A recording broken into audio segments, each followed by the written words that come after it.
Please subscribe Sadhguru Sai Creations.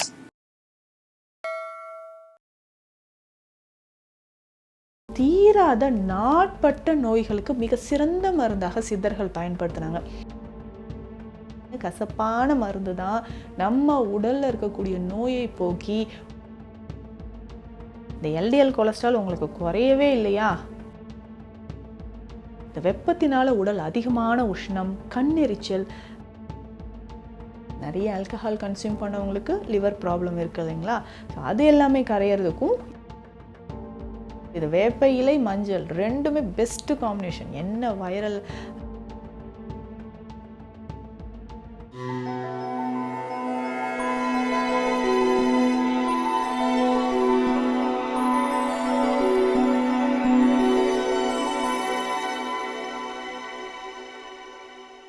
Sadhguru Sai creation viewers அனைவருக்கும் வணக்கம். நான் டாக்டர் நித்யா, சித்தா ஃபிசிஷியன். சித்த மருத்துவத்தில் நிறைய மூலிகைகள் சித்தர்கள் நமக்கு பயன்படுத்தியிருக்காங்க. நம்ம வீட்டை சுற்றியே இருக்கக்கூடிய மூலிகைகள் நிறைய, அதுவும் மரம் அப்படின்னாலே வேப்ப மரம் தாங்க நம்ம எல்லாருக்குமே நினைவுக்கு வரக்கூடியது. ஸோ சம்மர் டைமில் வெயில் காலங்களில் வேப்ப மரத்து நிழலில் இருக்கும்பொழுது குளு குளுன்னு இருக்கும்.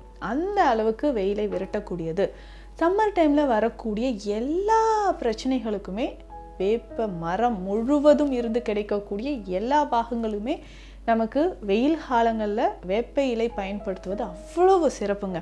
வேப்பலைனாவே கசக்குண்டு நம்ம அதை ஒதுக்கி வைக்கிறோம். ஆனால் அந்த காலத்துல இருந்தே எல்லாத்துக்குமே இந்த வெயில் காலம், அதனால் வரக்கூடிய அந்த வைசூரி அப்படின்னு சொல்கிற அம்மை நோய் வருது இல்லைங்களா?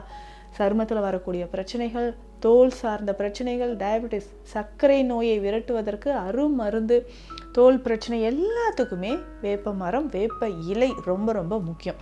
ஸோ வேப்ப மர பட்டை இருக்குது பார்த்தீங்களா, இது தீராத நாட்பட்ட நோய்களுக்கு மிக சிறந்த மருந்தாக சித்தர்கள் பயன்படுத்தினாங்க. அந்த காலத்துலலாம் லெப்ரசி அடங்கவே அடங்காத ஒரு நோய், மருந்துக்கே அடங்காதுங்க அப்படின்னு சொல்லுவாங்க.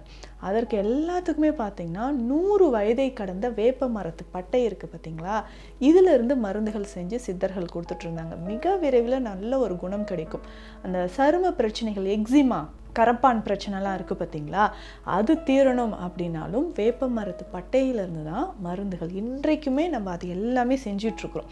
ஸோ வேப்ப மரம் இருக்குன்னா அந்த இலைகளை நம்ம எப்படி பயன்படுத்தலாம்ன்றதை தெரிஞ்சுக்கலாம். வேப்பம்பூ வர ஆரம்பிச்சிருக்கோம். அதுக்கப்புறம் வேப்பம் பழம் இருக்குது பார்த்துங்க, இனிப்பாக தான் இருக்கும். நிறைய சொல்லுவாங்க, கசப்பான வேப்ப மரத்தில் எப்படி இனிப்பான அந்த பழம் கிடைக்குது அப்படின்னு நம்ம சொல்லுவோம். அந்த மாதிரி தான் அந்த வேப்பம் பழத்துலேயும் அவ்வளவு சத்துக்கள் நிறைஞ்சிருக்கு.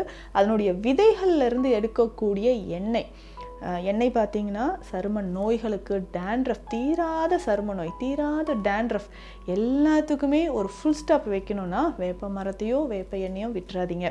நிறைய பேர் வேப்பையில் ஜூஸ் குடிக்கிறேன் அப்படின்னு சொல்லுவாங்க. கண்டிப்பாக இந்த வெயில் காலத்தில் வாரத்திற்கு ஒரு முறை நீங்கள் குடிச்சிட்டு வாங்களேன், நல்ல ரிசல்ட் இருக்குங்க. குளு குளுன்னு ஏசி மாதிரி உங்கள் உடல் இருக்கணும்னா வாரத்துக்கு ஒரு முறை நான் சொல்கிற மாதிரி வேப்ப இலை ஜூஸ் நம்ம குடிக்கலாம். ரொம்ப கசக்காதா, இதை எப்படிங்க குடிக்கிறது? கசப்பை மட்டும் பார்க்காதீங்க, கசப்பான மருந்து தான் நம்ம உடலில் இருக்கக்கூடிய நோயை போக்கி உடலை ஆரோக்கியமாக வைக்கும். சர்க்கரை நோய் இருக்கிறவங்க, கொலஸ்ட்ரால் லெவல் அதிகமாக இருக்குதுன்னு சொல்கிறவங்க, அதிலும் எஸ்பெஷலி பேட் கொலஸ்ட்ரால், இந்த எல்டிஎல் கொலஸ்ட்ரால் உங்களுக்கு குறையவே இல்லையா, இந்த வேப்ப இலை ஜூஸ் வாரம் ஒரு முறை. இந்த வெப்பத்தினால உடல் அதிகமான உஷ்ணம், கண்ணெரிச்சல், வெயில் காலங்களில் வரக்கூடிய கட்டிகள், சூட்டுக்கோப்பளம் சொல்லுவாங்க, வேநீர் கட்டிகள்னு சொல்லுவாங்க, இந்த மாதிரி கட்டிகள் உடல்ல இருந்து மறைவதற்கு இது ரொம்ப ரொம்ப பெஸ்ட்டுங்க. தாராளமாக இதை நீங்கள் பயன்படுத்தலாம்.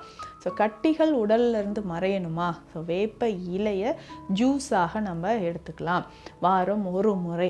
அதே மாதிரி அதிகமான இந்த சம்மரில் பார்த்திங்கன்னா தலைமுடி உதிர்தல் இருக்கும். ஸோ நமக்கு கட்டிகள், அங்கங்கே கட்டிகள் வர மாதிரி இருக்கும். ஸோ இது எல்லாமே சரி செய்ய நம்ம என்னங்க பண்ணலாம்? இந்த வேப்ப இலை ஜூஸை குடிங்க. எப்படி? இந்த வேப்ப இலை மரத்துலேருந்து அந்த இலைகளை எடுக்கணும். அந்த இலைகள் நல்ல முதிர்ந்த இலைகளாக இருக்க வேண்டாம், ரொம்ப வேப்பம் துளிர்னு சொல்லுவாங்களே அதுவும் வேண்டாம். மீடியமாக லைட் க்ரீனில் இருக்கக்கூடிய இலைகளை எடுத்துக்கோங்க.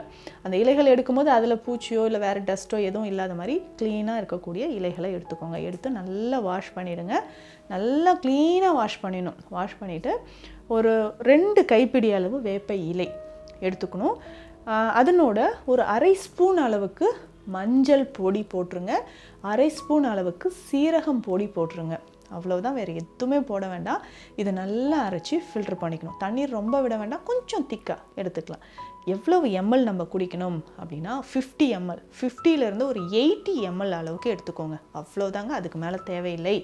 ஸோ 50லேருந்து ஒரு 80 ml ஜூஸ் காலையில் நம்ம குடிக்கணும். வாரம் ஒரு நாள், ஏதாவது ஒரு நாள் நீங்கள் செலக்ட் பண்ணிக்கோங்க. ஸோ வாரம் ஒரு நாள் நம்ம குடிச்சிக்கிட்டே வரலாம்.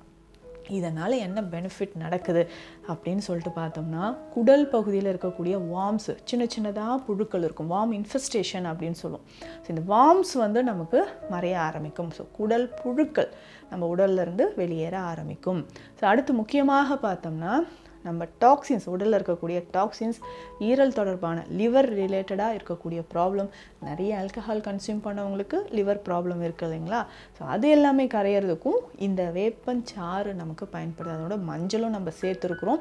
ஸோ இது வேப்ப இலை, மஞ்சள் ரெண்டுமே பெஸ்ட்டு காம்பினேஷன். என்ன வைரல் இன்ஃபெக்ஷன் இருந்தாலும், பாக்டீரியா, ஃபங்கஸ் இன்ஃபெக்ஷன் எது இருந்தாலும் கம்ப்ளீட்டாக நமக்கு அழிக்கக்கூடியது. ஸோ இந்த வெயில் காலத்தில் எப்படி குளிர்காலத்தில் நோய்கள் இப்போ ஈஸியாக ஸ்ப்ரெட் ஆகுதோ, கப நோய்கள்லாம் பரவுதோ, இதில் பித்தம் சார்ந்த நோய்கள் எல்லாமே பரவ ஆரம்பிச்சிடும். டக்குன்னு வந்து அம்மை நோய் பரவுறது இருக்கட்டும், உடல் சூடு அதிகமாகிறது இருக்கட்டும், அடிக்கடி வியர்க்குரு, சரும எரிச்சல், சரும பிரச்சனை, பித்தம் அதிகரிக்கிறது, பிளட் ப்ரெஷர் அதிகரிக்கிறது, இந்த மாதிரி பிரச்சனைகள் நிறைய வரும். அதை சமாளிக்கிறதுக்கு தான் இந்த வேப்ப இலை சாறு மஞ்சள் போட்டு நம்ம வாரம் ஒரு முறை குடிக்கலாம். இல்லை வாரம் 2 முறை குடிக்கணும் அப்படின்னு சொல்கிறவங்க 3 நாளுக்கு ஒரு முறை அந்த மாதிரி எடுத்துக்கோங்க. தினம்தோறும் குடிக்க தேவையில்லை. ஸோ இதை நம்ம ரெகுலராக எடுத்துக்கிட்டே வரும்போது உடலில் இருக்கக்கூடிய அதிகமான பித்த தோடம் நமக்கு குறைய ஆரம்பிக்குது. சர்க்கரை நோயாளிகள் தாராளமாக எடுக்கலாம்.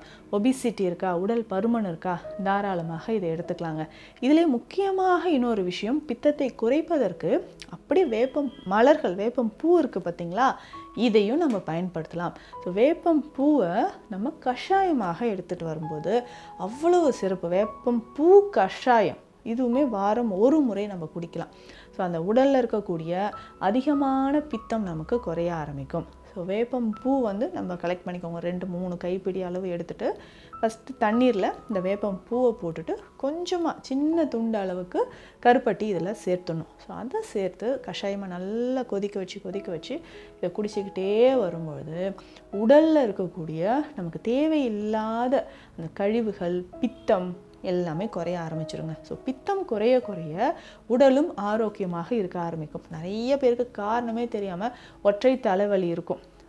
தலைவலி குறையிறதுக்கு சருமத்தில் அரிப்பு இருந்துக்கிட்டே இருக்குங்க. இந்த அர்டிகேரியா ரேஷஸ் சொல்லுவாங்க, ஃபங்கல் இன்ஃபெக்ஷன் சொல்லுவாங்க. ரீசனே தெரியாமல் அரிப்பு பிரச்சனை இருக்குங்க அப்படின்னு சொன்னீங்கன்னா இந்த வேப்ப இலை கஷாயம் இல்லைன்னா வேப்பம் பூ கஷாயம் உங்களுக்கு பயன்படுது. தலையில் சின்னதாக கட்டிகள் இருக்கும். வெயில் காலத்தில் தான் நிறைய பேருக்கு வரும். இதற்கு என்ன பண்ணலான்னா, வேப்ப மர பட்டை இருக்குது பார்த்தீங்களா, இந்த பட்டையை 1-2 இடித்து இதனோட ஒரு கைப்பிடி அளவு வேப்ப இலை, 1 ஸ்பூன் மஞ்சள் சேர்த்து ஒரு 5 லிட்டர் தண்ணீரில் இது எல்லாமே போட்டு நல்லா பாயில் பண்ணுங்கள். பாயில் பண்ணிவிட்டு ஒரு 15-20 நிமிடங்கள் நல்லா பாயில் பண்ணிவிட்டு ஃபில்டர் பண்ணிவிட்டு இந்த 5 லிட்டர் தண்ணியை குளியலுக்கு நம்ம யூஸ் பண்ணணும். ஸோ தலையில் வந்து சின்ன கட்டிகள் இருக்குதுன்னு வச்சுக்கோங்களேன், இந்த தண்ணீரை நம்ம யூஸ் பண்ணிக்கிட்டே வரலாம். கட்டிகள் இருக்குது, டேண்ட்ரஃப் இருக்குது, இந்த வெயில் காலத்தில் நமக்கு கண்ட்ரோல் ஆகாத தலையில் அரிப்பு, உடல் அரிப்பு இருக்குன்னா குளித்து முடித்த பிறகு இந்த தண்ணீரை தலையில் விட்டு நல்லா வாஷ் பண்ணிவிட்டு அப்படியே விட்டுணும். திரும்ப நார்மல் வாட்டர் விட வேண்டாம். ஸோ இந்த தண்ணீரை அப்படியே விட்டுட்டு நல்லா அலசி அப்படியே விட்டுருங்க. ஸோ கொஞ்சமாக தலையில் இருக்கக்கூடிய சின்ன கட்டிகள், டேண்ட்ரஃப் இது எல்லாமே மறைய ஆரம்பிக்கும். பித்தம் சமநிலைக்கு வர்றதுக்கும் நம்ம உடலில் டாக்ஸின்ஸ் ரிமூவ் ஆகிறதுக்கும் ஒரு பெஸ்ட்டு சொல்யூஷன். ஸோ வேப்ப மரம், திரும்பின இடம்லாம் நமக்கு வேப்ப மரம் இருக்குங்க. நம்ம வீட்டில் எல்லார் வீட்லேயுமே இருக்கக்கூடிய ஒரு முக்கியமான மர வகை, எல்லா கோயில்கள்லேயுமே இருக்கக்கூடியது. ஒரு கிரவுண்டில் பார்க்குறோம் அப்படின்னா, பார்க்கில் பார்க்குறோன்னா கண்டிப்பாக வேப்ப மரம் இருக்கும்.